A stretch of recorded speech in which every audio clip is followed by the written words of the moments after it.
सबैलाई दर्शन नमस्कार। दर्शक महानुभावहरू सबै सन्चै आएर हुनुहुन्छ। हामी पनि सन्चै छ। आज पुसे 15मा तरुल खाने प्रोग्राम हाम्रो छ। तर कस्तो पाइन्छ तरुल हेरौँ होइन। तरुलको यो बोट चाहिँ एकदम मोटो छ।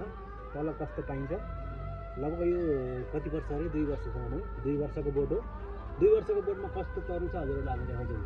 यतिखेर चाहिँ हामीले भिडियो बनाउँदैछौँ पश्चिम रुकुम चौरबारी नगरपालिका छहारी गाउँबाट पशुराली गाउँबाट भिडियो बनाउँदैछ। हामीले तरुल खाँदैछौँ। कति तरुल पाइन्छ एकछिनपछि हामीले लास्टमा फाइनलमा देख्छ जस्तो छ।